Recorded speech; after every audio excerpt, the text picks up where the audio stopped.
Hello Ram sir. Hi Nagaraju. చాలామంది నేను ఒత్తిడికి గురయ్యాను. అట్లని చెప్పేసి నేను ఫిజికల్ యాక్టివిటీ చేయలేను. నాకంత టైం లేదు, తీరిక లేదు. ఎక్కడబ్బా ఏదో చేద్దాం అనుకుంటాం గానీ సరిపోవట్లేదు టైం అంతా. చెప్పు చెప్పు. అంటే ఏ బాడీ లాంగ్వేజ్‌లో ఉంటారు ఎక్కువ మంది. ఆ మైండ్‌ఫుల్‌నెస్‌ని ప్రాక్టీస్ చేయరు. పొరపాటున ఏదైనా సక్సెస్ వచ్చినా కూడా, ఆ సక్సెస్‌ని కూడా స్ట్రెస్‌లో నుంచే చూస్తారు గానీ, ఆ సక్సెస్ వల్ల వచ్చినటువంటి బెనిఫిట్ ఏంటి? దీని నుంచి నేను నెక్స్ట్ స్టెప్‌కి ఎలా వెళ్ళాలి? అనుకునేటువంటి ఆలోచన రాదు. దీన్ని ఎట్లా ఓవర్‌కమ్ చేయాలి? ఇది ప్రతి ఒక్కరిలో ఉండేటువంటి డిజార్డర్ అనుకోండి లిటరల్‌గా. దాన్ని వాళ్ళు గుర్తించరు. ఎవరన్నా గుర్తించి ఎందుకురా అట్లా జీవితాన్ని నాశనం చేసుకుంటావన్నా కూడా ఒప్పుకోరు, ఒప్పుకోలేరు కూడా. నీకు తెలుసా నాకెన్ని పనులున్నాయో? అంబానీ చేసే పనికిను వీళ్ళ పని కంపారిజన్ చేసి చూస్తే అంటే పని ఎక్కువ ఉన్నట్టుంటారు. అవును. దమ్మిడి ఆదాయం ఉండదు. అదే సామెత ఉంది కదా, క్షణం తీరిక లేదు దమ్మిడి ఆదాయం దమ్మిడి లేదు. ఆదాయం లేదు. అయితే నాగరాజు, ఆ బాడీ లాంగ్వేజ్ నువ్వు బాగా స్పష్టంగా చూపించావు ఆల్రెడీ. సో జనాలకు అర్థమై ఉంటుంది అది మాట్లాడేటప్పుడు ఎలా అని. ఒకటి, ప్రపంచంలో ప్రతి మనిషికి తన ఇష్టం వచ్చినట్లు జీవించే హక్కు ఉంది. అలా ఎలాగైనా జీవించవచ్చు, మనం అడ్డుపడం అవసరం. కాకపోతే నీకు ఓ లక్ష్యము, నువ్వేదో సాధించాలనుకున్నావు, పొందాలనుకున్నావు, సంపాదించాలని అనుకున్నావు, ఉండి కోరికకు అసలు క్షణం తీరిక లేదు, కోరిక సాధించలేకపోతున్నావు. ఈ కన్ఫ్లిక్ట్లో ఉంటావే, అలాంటి వాళ్ళు రిలాక్స్ అవ్వాల్సిన అవసరం ఉంది.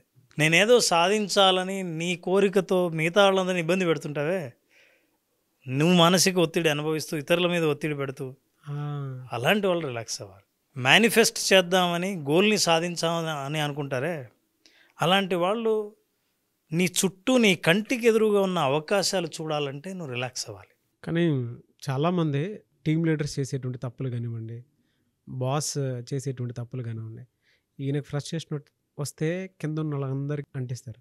ఈయనకి ఏదొచ్చినా సరే అది ఆ టీం మొత్తం మీద ఎఫెక్ట్ ఉండేలాగానే చేస్తారు. రిజల్ట్ ఏమైనా గొప్పగా ఉంటుందంటే అంత గొప్పగా ఏమి ఉండదు.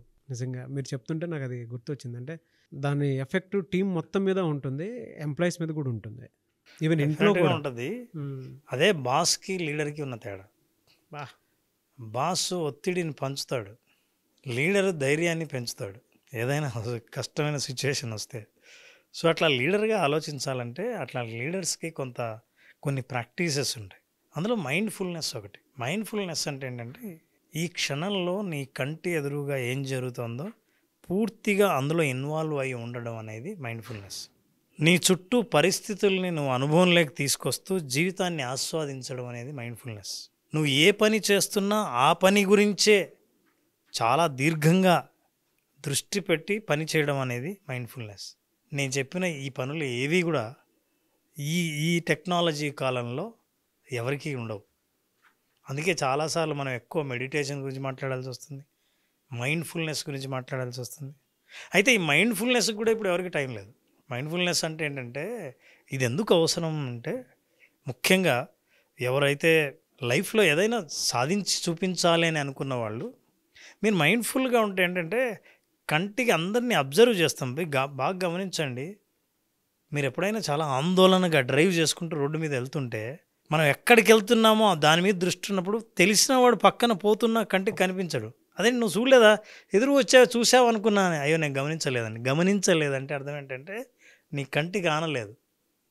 You are not mindful, you are thinking something else, అందుకే కనిపించలేదు. ఇప్పుడు నేను I'm going to give a technique ఎంటర్ప్రీన్యూర్స్కి, ఇంట్లో చాలా బిజీ పనులతో ఉన్న ఆడవాళ్ళకి, బిజినెస్ పనుల్లో ఎప్పుడూ తిరుగుతూ ఇంట్లో వాళ్ళకు కూడా టైం ఇవ్వలేనంత బిజీగా ఉన్న వాళ్ళందరికీ ఈ టెక్నిక్ చాలా అద్భుతంగా ఉపయోగపడుతుంది. That is nothing but micro mindfulness. Root level. తక్కువ టైంలో మైండ్ఫుల్నెస్ని ఎలా ప్రాక్టీస్ చేయాలి, మానసిక ప్రశాంతతని ఎలా తెచ్చుకోవాలి అతి తక్కువ టైంలో. సో తక్కువ టైంలో ఈ స్టెప్స్ని ప్రాక్టీస్ చేస్తే, ఏమీ ఆలోచించకుండా మనం చెప్పినవి ప్రాక్టీస్ చేస్తే మీరు మైండ్ఫుల్నెస్తో ఉన్నట్టే అర్థం. సో మైండ్ఫుల్నెస్ ఎందుకు అవసరం అంటే, మళ్ళీ మీరు ఎనర్జీని పోగు చేసుకొని ఎక్కడైనా ఈ ప్రాక్టీస్ చేసిన వెంటనే మళ్ళీ ఫ్రెష్ మార్నింగ్ స్టార్ట్ అయినట్లు ఉంటుంది. This is how it is. Step number 1, take a deep breath. Nagaraj, breathing ఎట్లా తీసుకోవాలంటే, ఇది మైండ్ఫుల్నెస్ బ్రీతింగ్. మామూలుగా బ్రీతింగ్ ఎక్సర్సైజ్లో ఎన్నో రకాలు ఉన్నాయి, ఎన్నో స్కూల్స్ ఉన్నాయి. ఎన్ని రకాలుగా చేసిన బ్రీతింగ్ చాలా అనుభవపూర్వకంగా చాలామంది ఇది ప్రయోజనం కలిగిస్తుంది, ఇది బ్రీతింగ్ టెక్నిక్. కానీ నేను చెప్పే మైండ్ఫుల్నెస్తో చేసే బ్రీతింగ్ చాలా ఇంపార్టెంట్. ఎలా అంటే, you have to breathe to the stomach. మీ పొట్ట భాగానికి బ్రీత్ తీసుకోవాలి. డీప్ బ్రీత్ అని మీరు బ్రీత్ తీసుకుంటున్నప్పుడు మైండ్ఫుల్నెస్ అన్నాం కాబట్టి మీ పొట్ట ఎలా ఎక్స్పాండ్ అవుతుందో, బ్రీత్ వదిలినప్పుడు మీ పొట్ట ఎలా తగ్గుతుందో దాని మీద మాత్రమే ఫోకస్ చేయాలి. మీరు చూడండి ఎంతగా పొట్ట పైకి వచ్చింది, మళ్ళీ మీరు బ్రీత్ అవుట్ చేసినప్పుడు పొట్ట లోపలికి వెళ్ళింది. మైక్రో కాబట్టి 3 సార్లు చేయండి చాలు. మీరు ఎంత తీసుకోగలిగితే, లంగ్స్కి కాదు పొట్టలోకి తీసుకున్నారు. That is step number 1. 3 times చేశారు, 3 మినిట్స్ అనుకుందాం మీరు డీప్ బ్రీత్ చేసినా సరే. Next step, this is very important, I will make you also experience. The second step is that feel with the senses for a minute. కొత్తగా ఉంది, చాలా కొత్తగా ఉంది. 1 నిమిషం పాటు మీ సెన్సెస్ని ఎలా ఫీల్ అవుతారంటే, నారాజ్ ఇప్పుడు నీ దృష్టిని నీ అరికాళ్ళ మీదకి పోనిచ్చి, నీ అరికాళ్ళు షూస్లో ఉన్నాయి, ఆ సెన్స్ని ఫీల్ అవ్వు. Now focus on your chair. నువ్వు కూర్చున్నావు కదా, see how your body is sensing your sitting. Now focus on your blazer. అది నీ శరీరాన్ని తాకుతున్నప్పుడు ఉన్న సెన్స్ ఏంటో గమనించు. Now listen to the silence. ఈ గాలిలో ఏ స్మెల్ వస్తుందో ఒక్కసారి అబ్జర్వ్ చేయి. ఇప్పుడు నీకు నేను కనిపిస్తున్నాను, నా మీదే పూర్తిగా దృష్టి కేంద్రీకరించు. కాళ్ళు, చేతులు, ముక్కు, ఇప్పుడు నోటిలో లాలాజలం దాని మీద ఫోకస్ చేయి. ఈ 5 సెన్సెస్ని 1 నిమిషం పాటు అంతే. అద్భుతమైన mindfulness. You know how your body is feeling, ఎక్కడ కంఫర్ట్ ఉంది, ఎక్కడ అన్కంఫర్ట్ ఉంది, ఎలా సెన్సెస్ ఎలా ఫీల్ అవుతున్నాయి. అయిపోయింది 1 minute. Next will go to the next step. అక్కడ ఉంచవచ్చు కదా కాసేపు మీరు. ఇది మైక్రో, తక్కువ టైంలో మైండ్ఫుల్నెస్గా ఉండటం. బాగుంది సార్. ఇప్పుడు నెక్స్ట్ స్టెప్ వచ్చేసిన తర్వాత, బికాస్ ఈ ఫ్లో మనం ఫాలో అవ్వాలి కాబట్టి, do a quick body scan.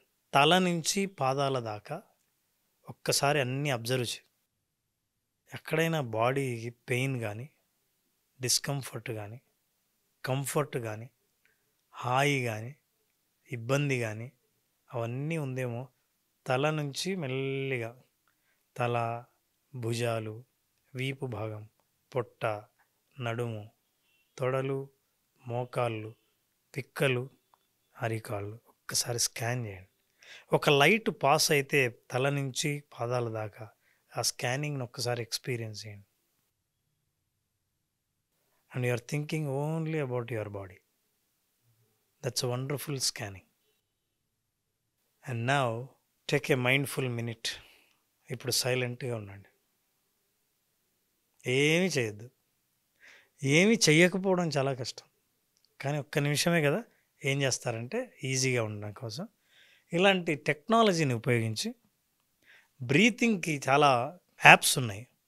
Me digital వాచ్లో బ్రీతింగ్ని open చేయండి, లేదా మీకు ఏమైనా వాచ్ ఉంటే ఆ సెకండ్స్ ముళ్ళుని అబ్జర్వ్ చేయండి. 1 మినిట్ పాటు ఎగ్జాక్ట్లీ మీరు బ్రీత్ తీసుకోండి, ఆ ముళ్ళునే చూడండి. ఒకవేళ ఇలాంటి అప్లికేషన్ ఉంటే అది బ్రీత్ చేస్తున్నప్పుడు అంటే breath in, breath out, breath in, breath out. దీన్ని 1 మినిట్ అబ్జర్వ్ చేయండి. అయిపోయింది 1 minute. Now you are just taking minutes, ఎంత క్విక్గా చూడండి. Now you will go for a walk. It is a meditative walk. ఏం ఆలోచనలు లేకుండా నడుచుకుంటూ వెళ్తూ ఉండడం, కనిపించే ప్రకృతిని అబ్జర్వ్ చేస్తూ ఉండడం. అలా నడుచుకుంటూ వెళ్ళండి. మీరు ఆఫీస్లో ఉన్నారా, ఆఫీస్లో నడవండి, కనిపించే ఫర్నిచర్ని, వ్యక్తుల్ని చూడండి. మైండ్లో ఏ ఆలోచన లేదు, ఓన్లీ కంటితో కనిపించేవే చూస్తుంటారు. ఇది మెడిటేటివ్ వాక్. ఆలోచనలు లేకుండా కంటికి కనిపించే దాన్ని మాత్రమే చూస్తూ నడుస్తారు. 1 మినిటే. నడిచిన తర్వాత టప్పుని ఆగిపోండి. ఎందుకో తెలుసా? This is a pause for a gratitude. Stop. ఈరోజు పొద్దున్న నుంచి ఎవరైనా మిమ్మల్ని ఆహ్లాదంగా, ఆనందంగా, ప్రశాంతంగా ఉంచిన వాళ్ళు, మిమ్మల్ని ఇబ్బందికి గురి చేయని వాళ్ళు, సహాయం చేసిన వాళ్ళు, మిమ్మల్ని ఆనందంగా ఉంచిన వాళ్ళు ఎవరైనా సరే వాళ్ళకి గ్రాటిట్యూడ్ చెప్పండి. అప్పటి వరకు ఎవరికి గ్రాటిట్యూడ్ చెప్పాలో, ఇది మీరు ఇంట్లో గృహిణి కావచ్చు, ఆఫీస్లో లీడర్ కావచ్చు, ఒక సాధారణమైన ఎంప్లాయీ కావచ్చు, ఓ చిన్న బిజినెస్ ఓనర్ కావచ్చు, ఇవన్నీ చేయొచ్చు. నౌ సే గ్రాటిట్యూడ్ సైలెన్స్లో ఆగిపోయి చేయండి. ఆగినప్పుడు మీకు ఏంటంటే అది ఒక గుర్తు ఏంటంటే ఎప్పుడు నడిచినా మెడిటేటివ్ వాక్, ఎప్పుడు ఆగినా gratitudes. Thanks to people, thank you for all my team, thanks for my customers, thanks to all my family members, thanks to my spouse, I'm very happy. That's all. 1 minute over. ఒక అద్భుతమైన ప్రపంచంలోకి తీసుకెళ్ళిపోయారు. అది ఎలా ఉందంటే నాకు giant wheel ఎక్కినప్పుడు ఒక ఫీల్ కలుగుతుంది చూసారా, అలాంటి ఫీల్ కలిగింది.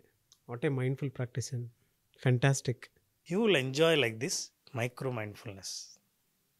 This is how you are. Your day will be there. ప్రశాంతంగా ఉంటుంది. ముఖంలో ఉన్న ప్రశాంతత అందరి ముఖంలో కనిపిస్తుంది. You are just making a 5 steps, 5 minute micro mindfulness. Professionals and no words, very good knowledge, sensible Yes. And ఏ రకంగా చూసుకున్నా కూడా నాకైతే ఆహ్లాదకరంగా అనిపించింది. అన్నీ ఉన్నాయి, ఒకటే అని చెప్పడానికి లేదు కానీ mixed feeling, but emotionally connected with nature and gratitude. Thank you so much. Thank you so much. Visualisation 2.0 happy money class మళ్ళీ ఎప్పుడు ఉండే అవకాశం ఉంటుంది? నారాజు August 9th happy money programme start చేస్తున్నాం. విజువలైజేషన్ 2.0. ఓకే. విజువలైజేషన్ 2.0 అంటే విజువలైజేషన్ అంటే తెలిసిన వాళ్ళని నెక్స్ట్ లెవెల్కి తీసుకెళ్లే ప్రోగ్రామ్. జీవితంలో మనీ, హ్యాపీనెస్ ఇవి రెండు కలిసి ప్రయాణించే మార్గాన్ని చూపించేది విజువలైజేషన్ 2.0. ఈ హ్యాపీ మనీ అటెండ్ అయిన వాళ్ళందరూ వాళ్ళ హ్యాపీనెస్ గురించి ఎప్పుడు ఫోకస్ చేయని వాళ్ళని ఎలా పొందారో ఆ అనుభవం కావాలనుకుంటే happy money visualisation 2.0 August 9th start అవుతుంది. నా బర్త్డేకి ముందు రోజు నేను కూడా క్లాస్ అటెండ్ అవుతాను సార్. Good start. నిజంగా నేను కూడా కొత్త రిజల్యూషన్స్ తీసుకోవాల్సినటువంటి అవసరం, బాధ్యత ఉంది. నాకు కూడా అటెండ్ టైం వచ్చింది, రిపేర్ చేసుకునేటువంటి అవకాశం. సో డెఫినెట్గా నేను ఈ సిరీస్ మొత్తంలో నేను కూడా ఉంటాను. సో మీరు కూడా మాతో పాటు ట్రావెల్ అవ్వాలి అనుకునేటువంటి వాళ్ళు ఈ సిరీస్లో జాయిన్ అవ్వాలి అనుకుంటే స్క్రీన్ మీద మీ కాంటాక్ట్ నెంబర్ కనిపిస్తుంది. దాన్ని మీరు కాల్ ఆర్ మెసేజ్ వాట్సాప్ చేసి August 9th క్లాస్కి ఎన్రోల్ చేసుకోండి. ఒకవేళ మీ కాంటాక్ట్ నెంబర్ కనెక్ట్ అవ్వట్లేదనంటే మిస్టర్ నాగ్ అఫీషియల్ 1 అని నా ఇన్స్టాగ్రామ్ ఐడి ఉంది, దానికి మీరు పర్సనల్ మెసేజ్ పెడితే నేను రామ్ గారు డైరెక్ట్గా నేను రామ్ గారి టీమ్కి ఫార్వర్డ్ చేస్తాను. ఆ విధంగానే సార్ మీరు అప్రోచ్ అవ్వచ్చు. ఈ వీడియో లైక్ చేయండి, షేర్ మాత్రం తప్పకుండా చేయండి. ఇలాంటి మరిన్ని వీడియోస్ కోసం మా ఛానల్ ఫాలో అవ్వండి. Thank you so much Ram sir. Thank you so much. Thank you.